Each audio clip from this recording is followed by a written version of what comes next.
Abra a tua Bíblia, por favor, no livro na carta, aliás, segunda carta a Timóteo, capítulo 1. Segunda carta a Timóteo, capítulo de número 1. Nós vamos ler o versículo 7. Que bom que você está aqui. Segunda carta a Timóteo, capítulo 1, versículo 7.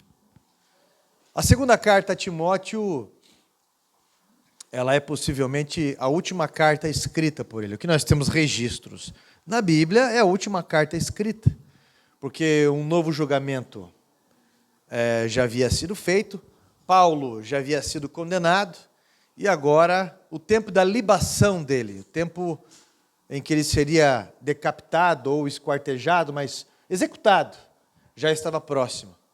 E ele deixou então uma carta para Timóteo, um dos seus filhos na fé, e também para a igreja. Essa é uma carta pastoral. Todos acharam? Diz assim a minha tradução: porque Deus não nos tem dado espírito de covardia, mas de poder, de amor e de moderação. Amém? Nós estamos no terceiro elo da campanha Livre das 7 Angústias. Foi o primeiro dia. Você lembra qual angústia que era? Livre da angústia espiritual. Você tem que lembrar, porque eu repito isso todo dia. E depois foi livre da angústia familiar. Terceiro elo da campanha, livre da angústia emocional. E tem tudo a ver com o que eu vou falar hoje aqui. Presta bem atenção.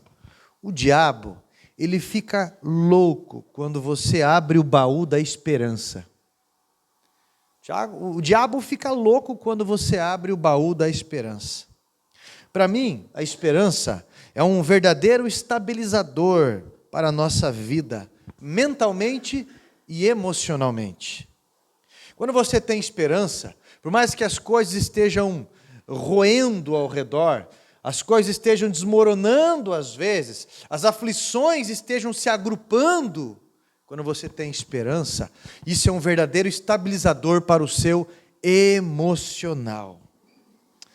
Mas, de fato, a Bíblia diz que a esperança é a âncora da nossa alma, como diz em Hebreus 6:19. A esperança, ela é a âncora para o nosso emocional. Quem tem experiência em alguma coisa, por exemplo, a pessoa, ela tem a tendência de ser mais calmo naquela situação que ela conhece ou que ele conhece. Quem não tem experiência no trânsito, por exemplo, e acontece alguma situação, enfim, um motorista já experiente, ele vai falar: calma, vamos resolver assim, calma, é assim, isso é normal, calma. Uma pessoa que não tem experiência se apavora toda. Mas a situação pode estar meio caótica momentaneamente, mas a pessoa sabe como resolver. Ela sabe que já se organiza muitas coisas. Então, é uma âncora para a nossa alma. O que é a nossa alma? Somos nós, é a nossa mente, memórias, emoções, vontade. Então, mentes perturbadas são mentes à deriva em um mar agitado. São pessoas que estão avulsas nesse mundo. O que agora vai ser a tendência da mídia? A tendência vai ser música desse jeito, e a tendência vai ser esse tipo de frase ou palavreado, vai ser esse tipo de regra ou esse tipo de comportamento. Então, em questão de 2 anos, 5 anos, a maioria está fazendo isso ou está pensando assim. Mas a pessoa que tem uma mente centrada em Deus, ela julga sobre questões de valores e sobre esses resultados. Deus tem colocado paz em seu espírito.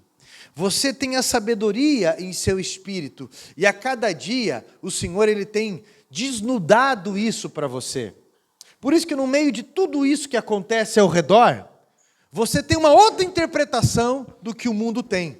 Pode ser guerra, pode ser vírus, pode ser política, pode ser o que for.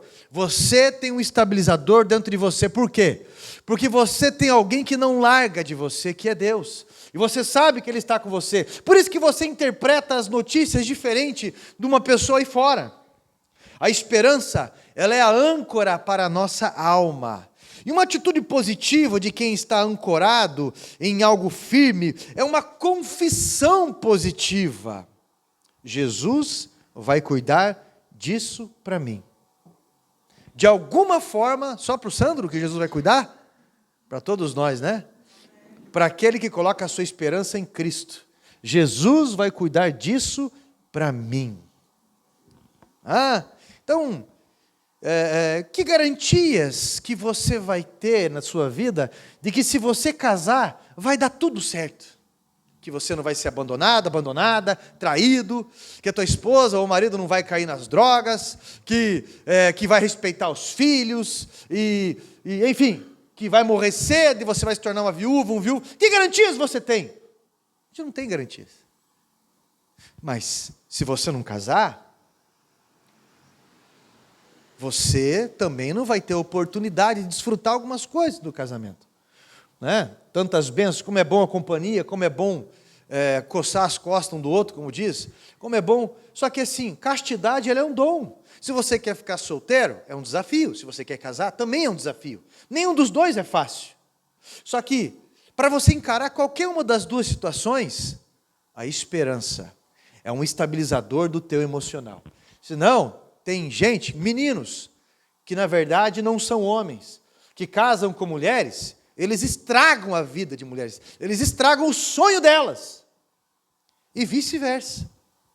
Então, uma pessoa que tem uma fé ancorada em Jesus, ela aprende que algumas coisas dependem do seu comportamento sábio na palavra de Deus, e outras coisas, como essa paz, vai depender muito o fato dela depositar isso na esperança em que Jesus faz onde eu não posso fazer. Que garantia que você tem que você vai ter filhos ou filhas e que vai nascer tudo perfeito? E que não vai morrer com 15 anos de idade, 19, 30? Que garantias aí você temos? Que vai ser bem educado? Que vai ter escolhas corretas? Que garantias?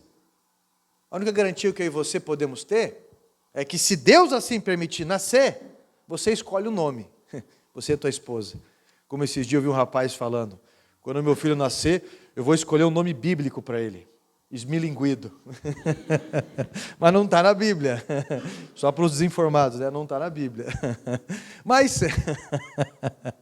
Mas só para você entender, a minha esperança, ela está num Deus que indeniza tudo.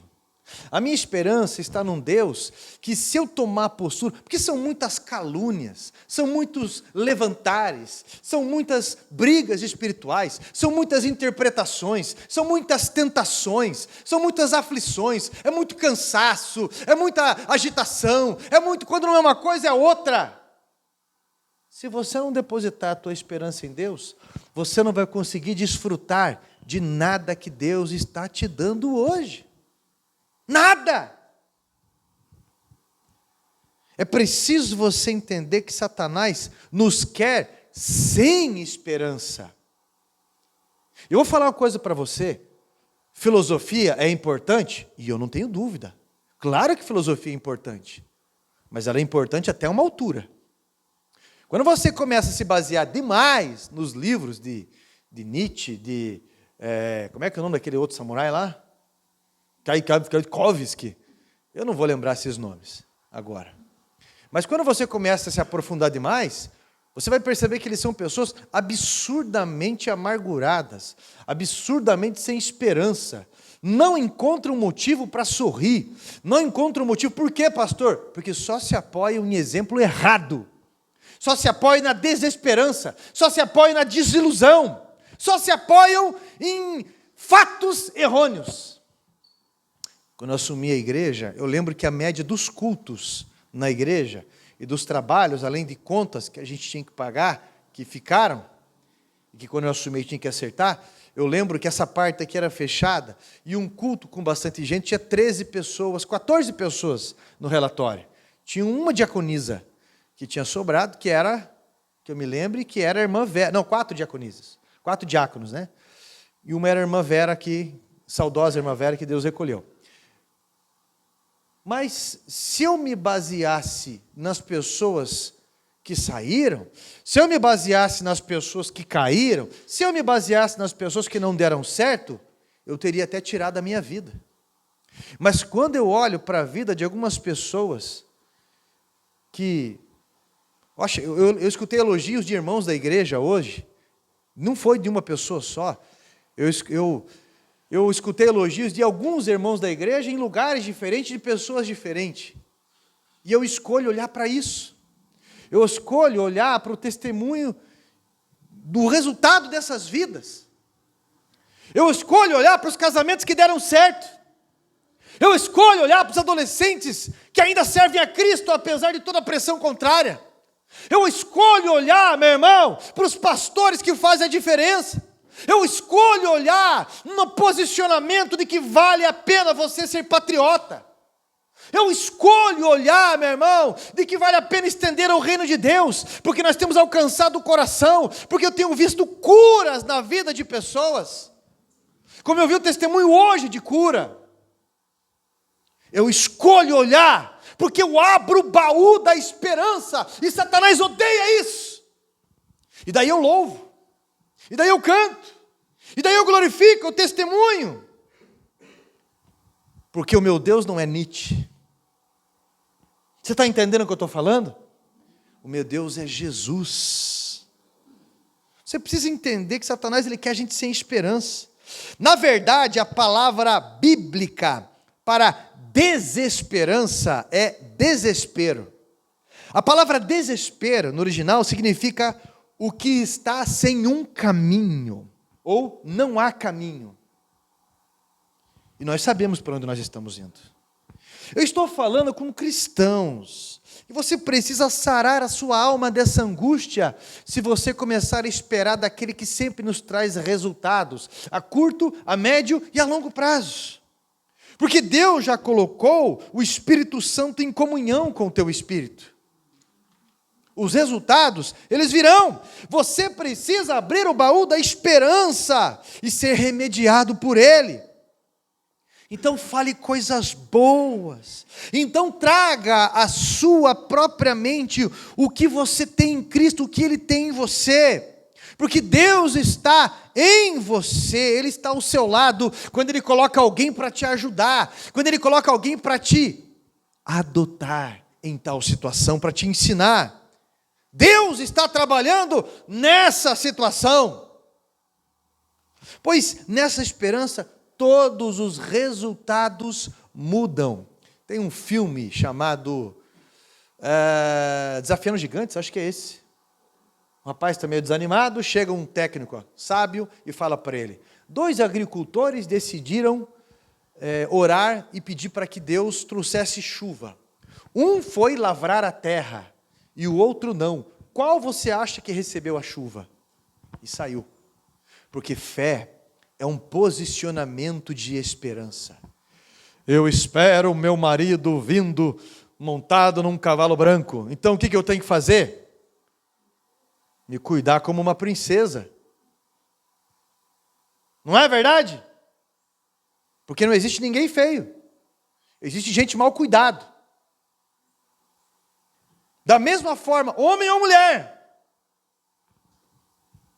Então, meu irmão, essa esperança, elas mudam todos os resultados da nossa vida. Todos. Nessa esperança, você lembra de José, lá no Egito?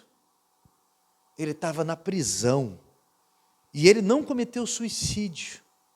Mesmo ele sendo traído pelos seus irmãos, mesmo ele sendo caluniado na casa de Potifar, mesmo ele ter sido abandonado pelo carcereiro, que Deus o usou para entregar uma boa notícia, lá dentro da prisão, ele ficou 2 anos ali esquecido, mas eram 2 anos que Deus estava trabalhando no coração dele. 2 anos, você não está esquecido, meu irmão, Deus está te preparando para grandes coisas e você tem que entender isso. Você precisa entender que Deus está trabalhando nesse coração, nesse entendimento. Deus está trabalhando nesse orgulho nosso.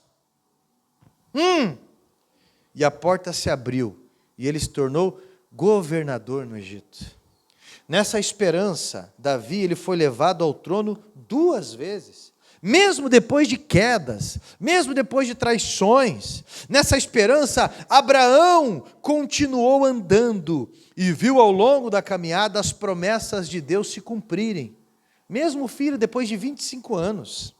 Nessa esperança, uma mulher que há 12 anos sangrava, há 12 anos sofria um fluxo e gastou tudo que ela tinha. Quando Jesus passou, ela se esticou, ela se posicionou para tocar nas vestes de Jesus e ser curada. Eu estou falando com alguém com o emocional lixado, alguém que o seu emocional está traumatizado, alguém desassossegado, alguém depressivo, alguém com baixa estima, que tem muitas coisas ao seu redor, mas não tem paz em seu interior, no seu modo de ver as coisas. Só vê opressão, só vê ansiedade, é um fardo insuportável esse comportamento. Um receio de que vai descobrir alguma coisa ruim, um receio de que vai acontecer um assalto na sua vida, um roubo a qualquer momento, um receio de que vai descobrir uma traição, uma decepção, de que alguém que você espera muito vai te rejeitar, de que uma morte vai acontecer já, e mesmo que seja daqui 30 anos que aconteça tal morte, a pessoa ela vai viver todos os dias essa aflição, nessa expectativa ruim. Alguém que não encontra razão às vezes para se levantar. Uma tristeza do Jeca. Sabe por que tristeza do Jeca? Se você assistiu o filme do Jeca, que era o filme do Mazzaropi, você vai ver que além dele fazer um trabalho escravo, na verdade, como rolava muito nas fazendas, que o fazendeiro tinha um esquema junto com o dono do comércio, e o cara ficava pegando fiado, e quando pegava o salário, tinha que entregar tudo no comércio para comer. O cara trabalhava para comer, morava naquela casinha de favor, e na verdade sempre estava devendo para o patrão.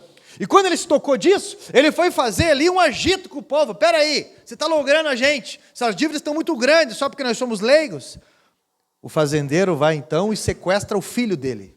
Então ele canta aquela música, né? Nestes versos tão singelos, minha amada, minha flor, sabe? E ele canta essa música Tristeza do Jeca. Tem gente que está desse jeito, só que roubaram a razão da tua vida, roubaram a tua felicidade, roubaram algo de você, como se você não tivesse Deus na tua vida, o indenizador das nossas almas. Eu preciso que você entenda aqui alguns pontos que eu quero destacar rapidamente para você. Porque isso vai definir muito a tua saúde emocional.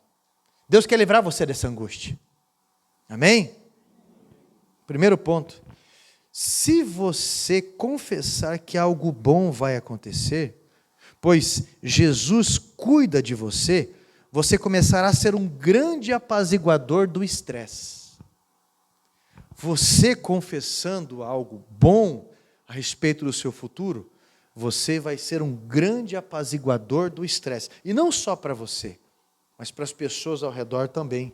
Deus vai resolver isso. Ele vai, no momento certo, colocar as coisas no lugar certo. E de uma forma que fará bem. Eu testemunho há quantos anos aqui na igreja? Há quantos anos eu testemunho o que Deus está fazendo e o que Deus vai fazer? Mas algumas pessoas ainda não fazem projeto de vida. Algumas pessoas têm medo de ser dizimista. Algumas pessoas têm medo de fazer propósito com Deus. Eu faço meu projeto de vida todo final do ano. Eu falo, eu testemunho. E olha o que nós estamos presenciando, e vai ser muito mais. E Deus vai abençoar muito mais. Mas algumas pessoas ainda têm medo, no fim das contas ainda, de Deus. Não tem por que ter esperança, porque não deposita sua confiança em Deus. Você precisa confessar a sua esperança. Ele vai no momento certo colocar as coisas no lugar. Jesus nos ensinou a dizer as coisas que nos ligam a Deus. Na cruz, Jesus ensinou a dizer as coisas que ligam a Deus. Olha só. Porque Jesus, olhando para Deus, ele encontrava razão para esperar o melhor. mesmo no pior momento em que vivia, ele ligava as suas palavras a Deus. Você está entendendo o que eu estou falando? Olha o que Jó fez. No momento mais difícil da vida dele, ele ligou as palavras dele a Deus. Isso foi um grande selo para a sua vitória. Selo numa carta, isso é, vai mostrar a direção que vai essa carta. O selo de cada lugar. Você está entendendo o que eu estou falando? Todos que vão até Deus, todos que vão até Ele, Ele restaurará, fará justiça, livrará, proverá.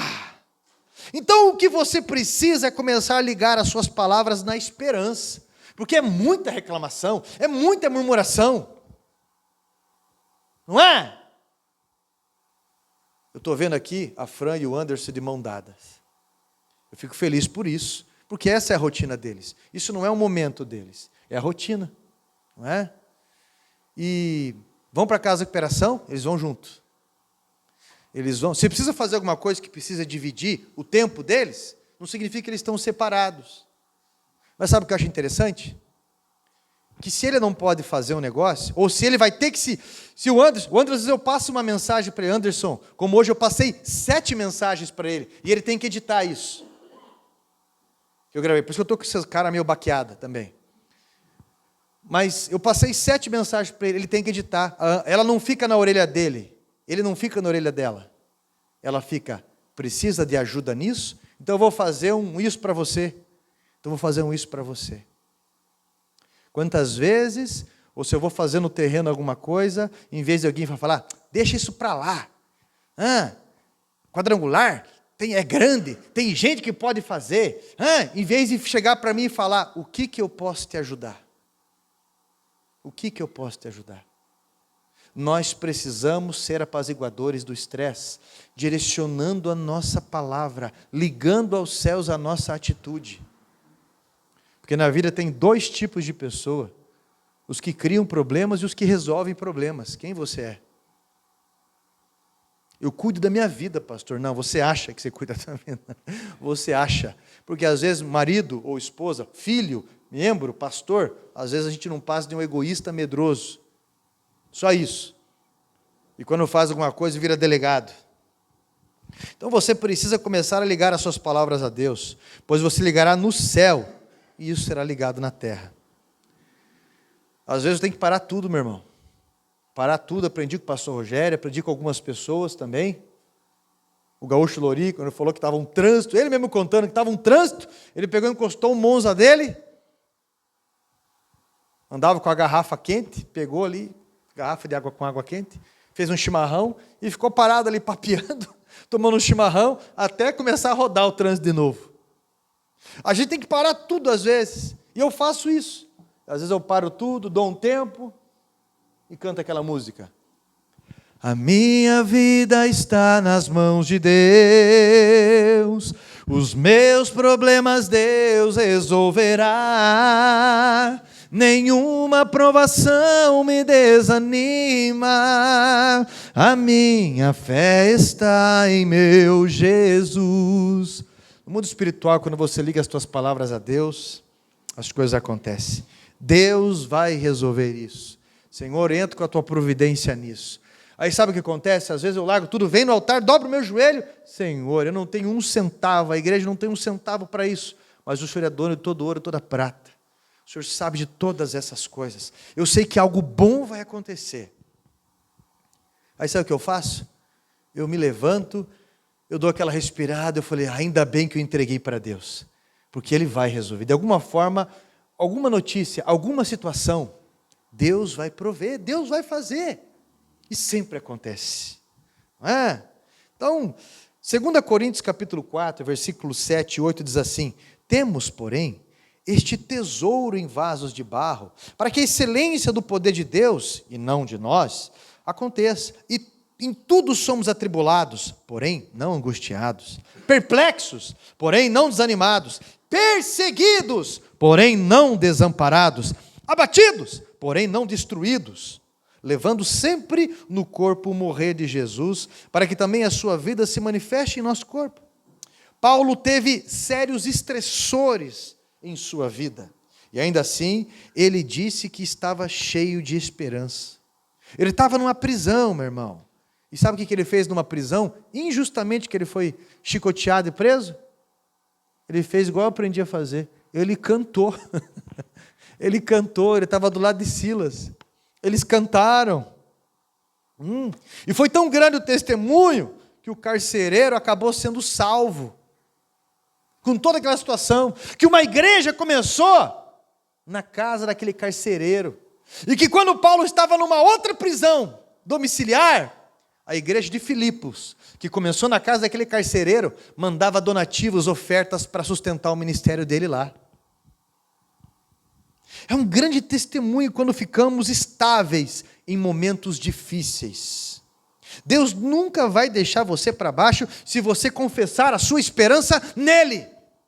Se você levantar um altar para Ele nessa situação, seja qual for o seu limite, Ele sempre estará para ajudá-lo, cada vez que você pedir a ajuda dEle e se posicionar com fé. Algo novo sempre acontece quando eu começo a orar, é a unção. Já parou para pensar na ensino que você canta sempre ou não? Ou nunca meditou na mensagem dele? As muralhas não resistirão, o inimigo não suportará, é a unção de Deus que está neste lugar. Então, o outro ponto, no mesmo caminho de confissão, quando se trata de esperança, quando se trata de cura do nosso emocional. O segundo ponto é não estar no caminho de cabeça baixa. Uma vez eu ouvi o pastor Cláudio falando assim, que uma pessoa acordou, ele brincou, né? Ele brinca muito, ele falou, minha esposa chegou para mim, ela acordou e já veio com aquela cara arrependida de não ter morrido de madrugada. É a força de expressão, ele brinca muito. Mas tem gente que leva a vida desse jeito. Parece que todo dia alguém cometeu uma injustiça. Parece que todo dia teve briga no casamento. Parece que todo dia o patrão não depositou o pagamento. Parece que todo dia alguém está devendo você. Todo dia. Mas nós não devemos de olhar o objetivo da nossa esperança. Não devemos. Senão qualquer coisa vai nos travar. Eu não vou conseguir falar esse nome direito. Winston Churchill, ele tem uma frase que eu acho interessante. Ele diz assim, você nunca vai alcançar o seu objetivo se parar para atacar pedra em cada cão que late. Então, os olhos são a janela da alma. E se você não olhar nos resultados que quer chegar, vai deixar a sua alma doente pelos desafios que encontrará até lá. Você tem que olhar para o objetivo. Aí você se motiva. Você já viu aquela pessoa que se apaixona por alguém? Quando aquela pessoa se apaixona por alguém, ela vai ou ele vai para frente do espelho para se arrumar, para ir para a igreja, para ir para o trabalho, em qualquer lugar, vai e coloca um tip-top bonito. Tanto ela quanto ele. Se arruma, tanto ela quanto ele. Cuida de um perfume, cuida do hálito para que não seja aquele de dragão. Cuida a forma como vai falar, como vai se expressar. E fica observando a pessoa para ver se escuta alguma coisa que aquela pessoa admira. Para chegar igual o Kiko, no próximo encontro. Por quê? Porque a pessoa está olhando no objetivo. E daí, no passado, eu tomava um subtramina, que era aquela pílula da paixão, que a pessoa fazia assim. Daí, quando começava a namorar, passava os outros. Se você não olhar nos resultados, você vai caminhar sempre desanimado. Sempre desanimado. Eu conversava com o pastor Neno esses dias, e ele falava assim, pastor, logo eu vou estar lá, levando uma mensagem lá na Catedral do Sabará. Isso foi ano passado, acho, ano retrasado. Eu falei, em nome de Jesus, você vai estar lá. Também, junto com a gente. E vai ser desse jeito, e desse jeito. Eu falei, pastor, ele me perguntou sobre as situações. Eu falei, olha, pastor, nós enfrentamos muita resistência no desenvolver do trabalho. Eu falei para ele, olha, pastor, nós estamos na África da região aqui, das 34 igrejas. né?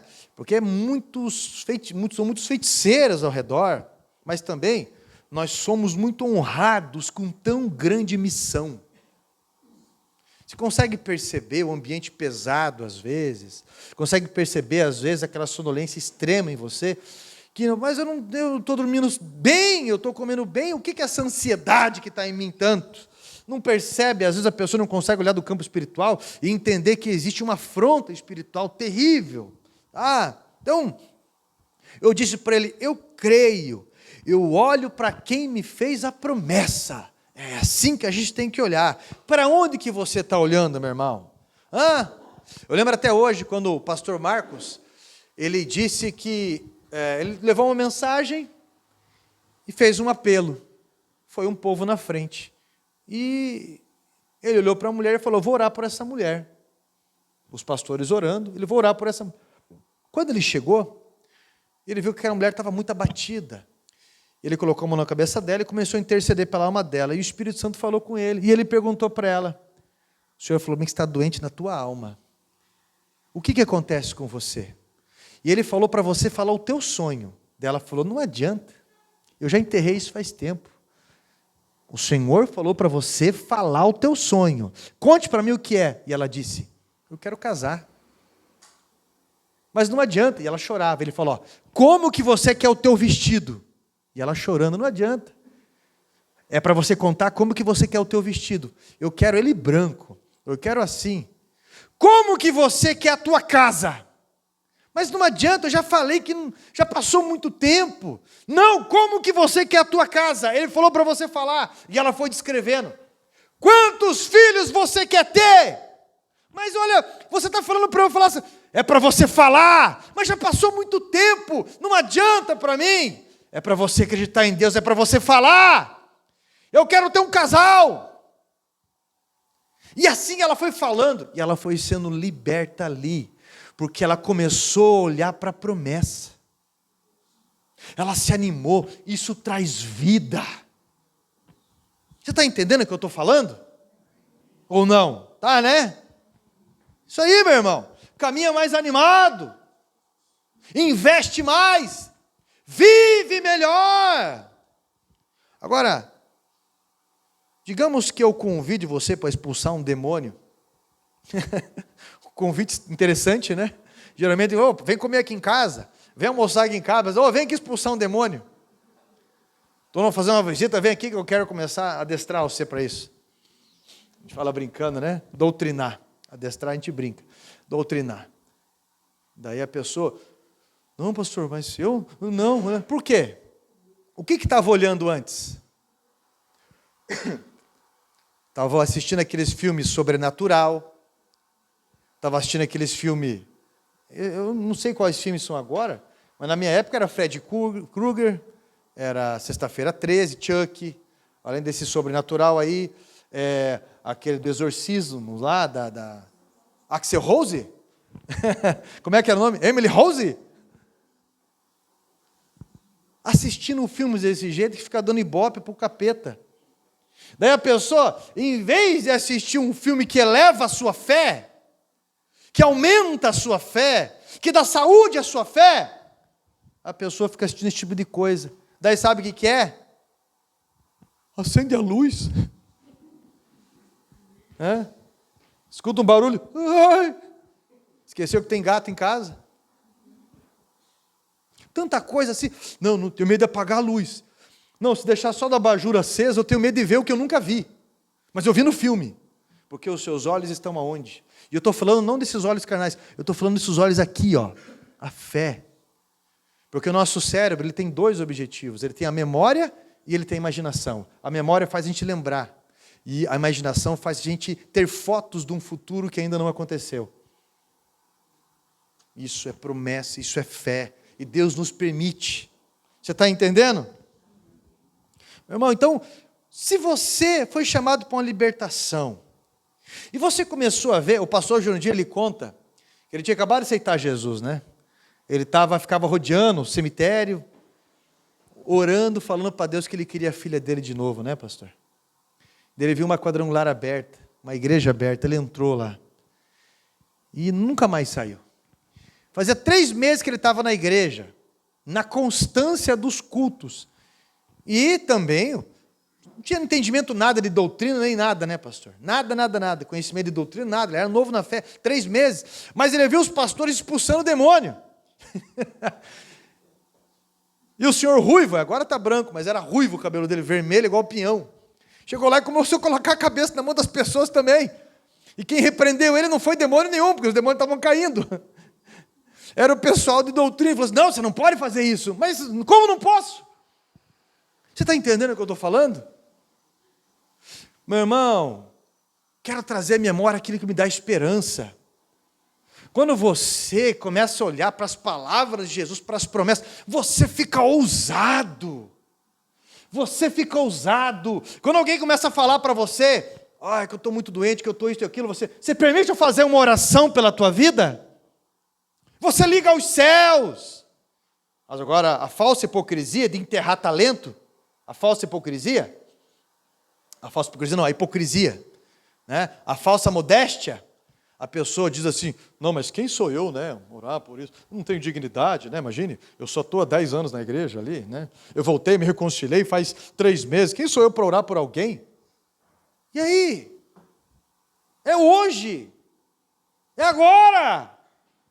Tem alguém gemendo perto de você, mas o egoísmo está cegando, o medo de passar por uma vergonha que nunca passou.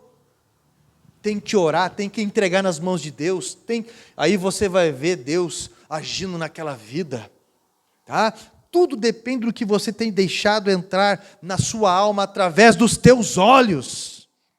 Há pessoas que, começando pela TV, só vê desgraça, é o dia inteiro lamento, injustiça e desgraça, é o dia inteiro corrupção, é o dia inteiro, não adianta, não dá certo, não faça, não tem esperança, não adianta, é o dia inteiro isso.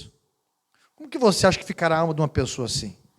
Estevão, na Bíblia, foi um homem de reputação reconhecida, mas teve um dia que ele pregou o evangelho para pessoas que se armaram contra ele, levaram ele para fora da cidade e começaram a apedrejar. Eu não sei se já levou uma pedrada.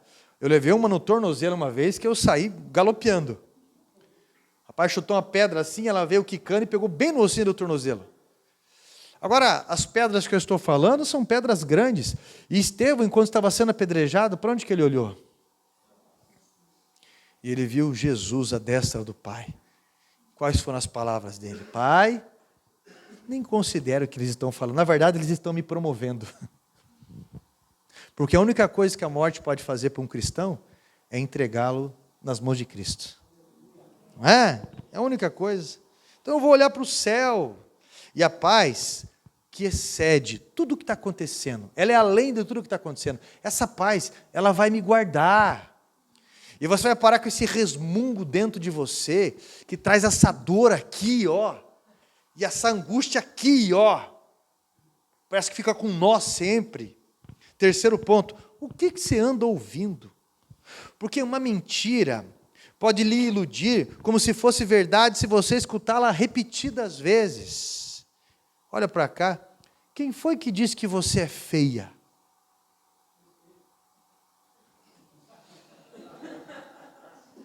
Você é feia, irmão? Então é mentira 2 vezes, porque você não é mulher. Quem foi que disse que Deus fez você errado?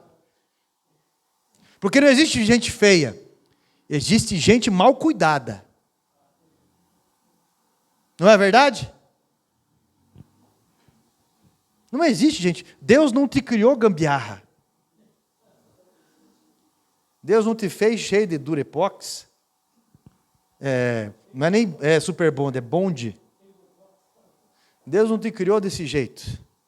Está entendendo? Então, quem foi que disse que não vale a pena, que é para você largar tudo? Quem foi que disse que esse país aqui é terrível? Eu vou repetir. Quem foi que disse para você que esse país aqui, o Brasil, ele é terrível? Quem foi que disse para você isso? Aí tem muita violência. Você já foi sequestrado quantas vezes e os teus familiares? Eu não ando de avião porque eu tenho medo de cair. Quantos voos tem no dia? Em um ano, quantos voos tem? Em um ano! Quantas vezes você escuta um avião cair no Brasil? Raríssimas vezes. Mas um avião que caiu.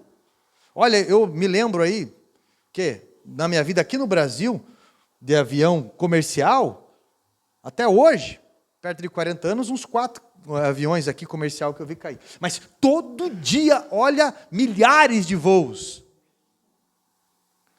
Brasil, Estados Unidos, então, meu irmão, quando você pega um mapa para você ver, o ao vivo lá, meu Deus do céu, mas a pessoa, ela acredita só naquilo que deu errado.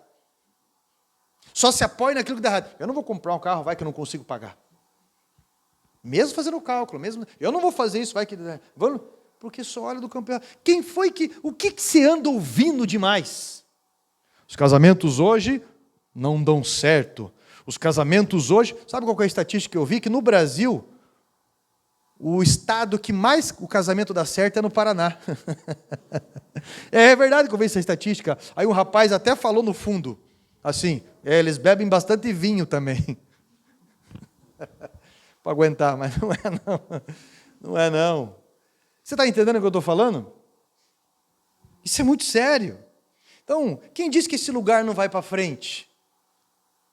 Eu achei bem interessante quando o Sandro estava contando para mim de um amigo dele que foi para os Estados Unidos, trabalhou 5 anos lá, mas se matou de trabalhar, ele e a esposa, de domingo a domingo. 18 horas por dia chegavam a trabalhar. E, trabalhando lá. Só que nos Estados Unidos você ganha em dólar, mas gasta em dólar. O custo de vida também é alto. Mas eles não gastavam com nada. Guardavam o dinheiro, 5 anos assim, e investiram em terrenos no Brasil. Daí o Sandro conversando com ele, ele pegou e falou algo para o Sandro que eu achei interessante. Ele falou, cara, um dos arrependimentos que eu tenho na minha vida é que eu não precisava ter saído do Brasil para isso. Ter ficado longe da família para isso. Porque aqui tem a mesma oportunidade de lá. A mesma. Se eu trabalhar 18 horas por dia e economizar desse jeito e fazer dessa forma, eu não precisava ter feito tudo isso daí durante esses 5 anos. Eu não precisava. O Brasil é o país que mais tem feriado do mundo, meu irmão. Os Estados Unidos tem 2 feriados no ano, Ação de Graças lá e acho que a Independência, algum outro lá que eu não lembro. Mas, ei, os caras trabalham pra caramba. Trabalham um monte. O Brasil tem SUS. O Brasil tem aposentadoria, né? Previdência, tem, aliás, aposentadoria. Você está entendendo o que eu estou falando? E tem gente que só insiste em falar mal do Brasil. O que você anda ouvindo? Tem tanta mulher que fala que homem não presta. Para onde você está olhando? Para onde você está olhando? Porque eu olho para o meu pai, eu olho para o meu avô, eu me olho, eu olho para outros homens aqui da igreja. Falei, quem disse que não tem homem que presta? Tem um monte de homem que diz que mulher não presta. Eu olho para as minhas mães, eu olho para minha esposa, eu olho para tanta mulher aqui e vejo, quem disse que não presta? Quem disse que mulher não presta? Quando fala a juventude está perdida, a juventude está perdida. Eu olho para esses jovens no altar, eu vejo num sábado a entrega, o movimento desses jovens sinceros aqui. Quem diz, com toda a resistência na escola onde eles estão, na faculdade onde eles estão, em tudo mais, quem disse que está perdido? O que você anda ouvindo, pelo amor de Deus? O que você anda ouvindo? E aí quando confronta assim, mas espera aí. Meu irmão, tem tanta gente destruindo o casamento e tantas coisas porque perdeu a esperança por aquilo que anda ouvindo, por aquilo que anda, você está entendendo, interpretando, geral. Então toma cuidado, pelo amor de Deus.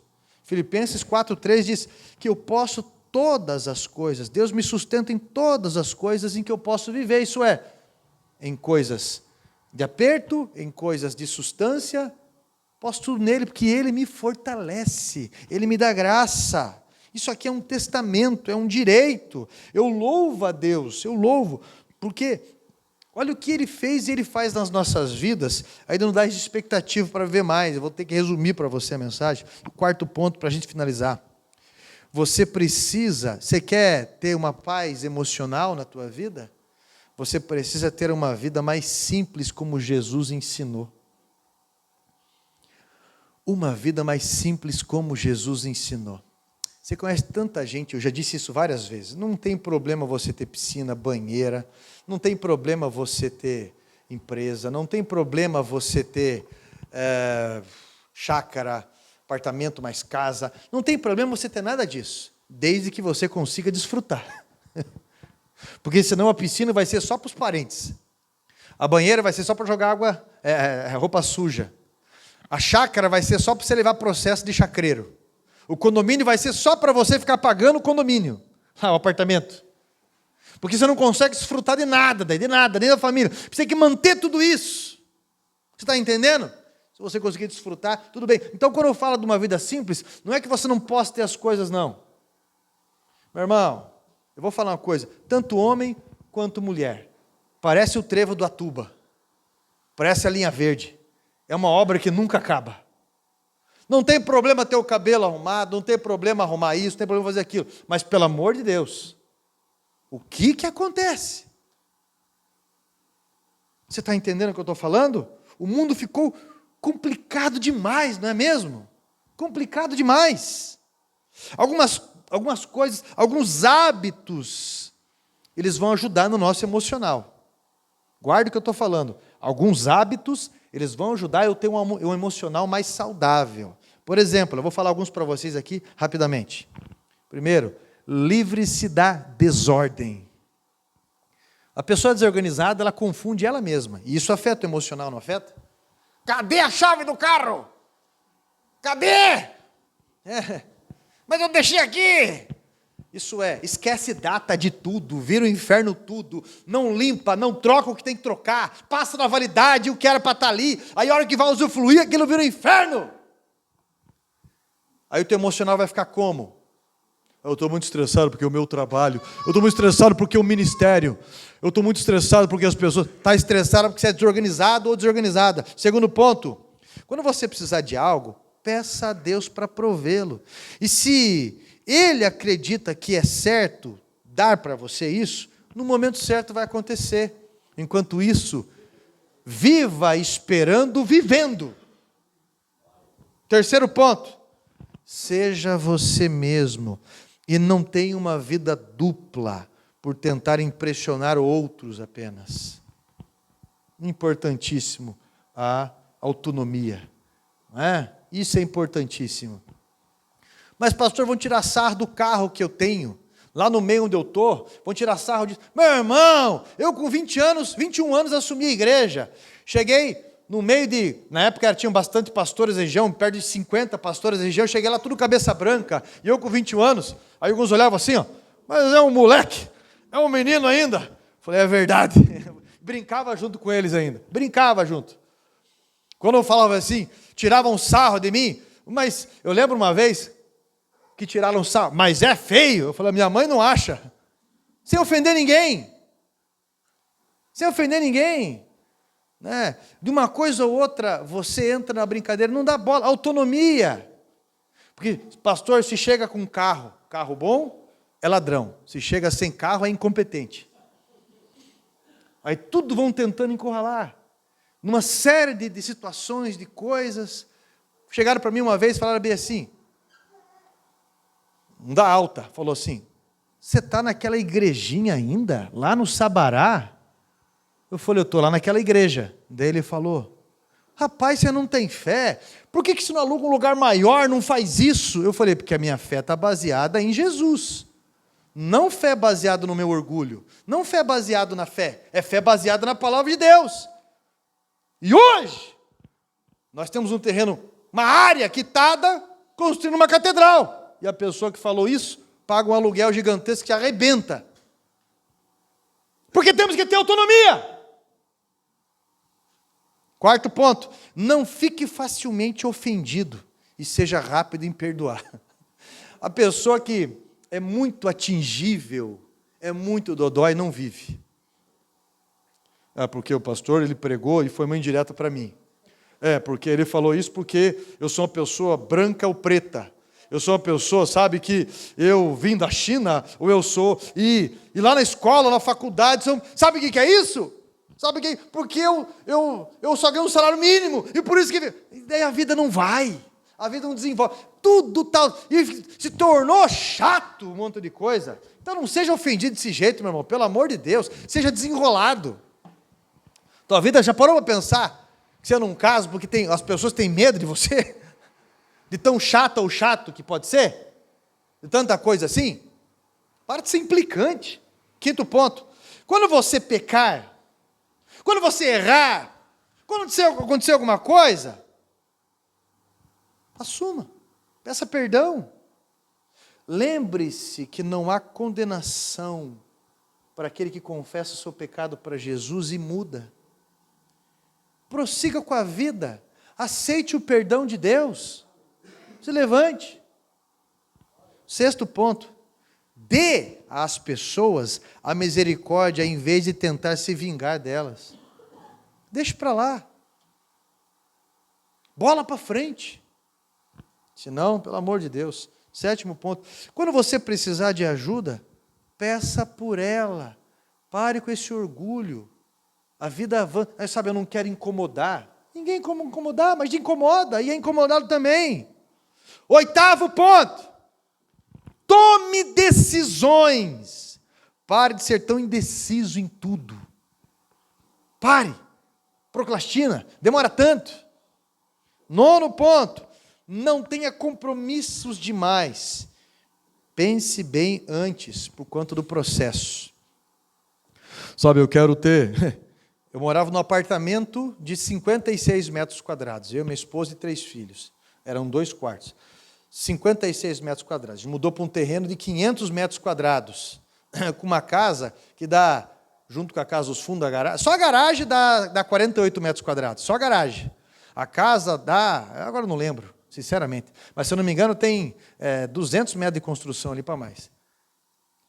Quando eu falo assim, para você pensar bem antes do processo, significa casa dá trabalho. Casa dá trabalho. Eu chego em casa, eu acho tão bonito casa com planta. Eu tenho muita planta. Então eu chego em casa, minha esposa é testemunha disso. Tem o galão da água que cai da chuva, eu tenho que regar todas elas. E vai podar. Eu acho tão bonito casa que tem cachorro, nós temos 3 cachorros e 2 gatas. Então, tudo castrado. Mas chega, meu irmão, é missão de catar cocô, é ração, e daí tem que brincar com a bola, e não sei o quê. Eu acho tanto... sabe aquela mesa grande, cheia de filhos? Preciso falar alguma coisa? Preciso falar alguma coisa para você? Sabe o que eu acho bonito, pastor? Eu vou abrir um negócio porque eu quero ser um mega empresário, eu quero ser empresário assim, e daí, você sabe o que é você ter um funcionário? Geralmente o patrão é refém de funcionário. Porque sempre tem injustiçado aos próprios olhos, sempre acha que não é o suficiente, e esquece os favores. Esquece um monte de coisa que não tem a ver com o trabalho. 10º ponto. Não queira ajudar quem não quer. Isso vai ser um apaziguador do teu estresse. Não queira ajudar quem não quer. Isso existe um limite. Existe um limite. Você falou, você ama, não quer? Deixa essa pessoa apenas com o conselho. Porque vai azedar e uma hora vai querer. Daí você já mostrou o caminho. Senão você nunca vai conseguir descansar. Eu não perco por ajudar alguém. Deus vai me abençoar, Deus vai me indenizar. Só que existem prioridades. Você está entendendo? Então, proteja o seu emocional, meu irmão. Proteja. Desses 4 pontos. O que você fala, o que você vê, o que você ouve e pela simplicidade de viver. Jesus te deu o caminho. Deus quer te livrar dessa angústia emocional. Eu quero orar junto com você rapidamente. Se coloque em pé. O que a oração faz, pastor? A oração liga aos céus. E eu vou orar por você agora. Põe a mão no teu peito assim, em nome de Jesus. Isso. O que estava tirando você do lugar? O que estava te agitando? Pastor, eu me identifiquei com uma coisa da mensagem, uma coisa ou outra. Mas Deus estava falando com você aí. Mas você precisa desnudar a tua alma para Deus e precisa ser sarado segundo essa confissão. Eu vou orar por você. Toda aquela opressão do passado, toda aquela opressão, seja o que for, ou a ansiedade do futuro, ou o estresse do presente, tudo isso daí, nós vamos orar, vamos entregar nas mãos de Deus agora. Ei, meu irmão, desfrute da tua vida, desfrute de uma forma santificada daquilo que Deus te presenteou, amém? Santo Deus, essas pessoas que vieram aqui hoje, essas pessoas que estão escutando essa mensagem, que escutaram, e que se identificaram em várias situações, Pai, mesmo cansados, foram direcionados pelo Senhor. Sara agora o emocional dessa pessoa, sara agora o temperamento dessa pessoa, sara agora, em nome de Jesus, toda essa agitação, que parece que a vida não está andando, que parece que as coisas estão num rumo errado, que parece que as pessoas não respeitam. Salva essa pessoa dessas interpretações que contaminam a sua alma. Salva essa pessoa, Pai, de cair num poço sem fundo, que tira, Pai, toda a paz, que tira todo o bem-estar. Essa pessoa que vive angustiada e não consegue viver a bênção do cultivo. Ah, Espírito Santo de Deus, floresce nessa mente o baú da esperança, floresce nessa mente, Pai, os bons testemunhos, floresce sobre essa mente a fé que é ligada no Senhor, que vale a pena. Então, no nome de Jesus, para que sejam cidadãos de verdade, para que sejam, Pai, um cônjuge de verdade, para que sejam pessoas que olham do ângulo que vale a pena. Assim, meu Deus, nós desgrudamos, tiramos as garras desses demônios da mente dessa pessoa, dos ouvidos, da boca dele, dela, dos olhos, Pai, em nome de Jesus Cristo. Sara esse emocional, Pai, ligando aos céus para a tua glória, em nome de Jesus Cristo, amém? Amém.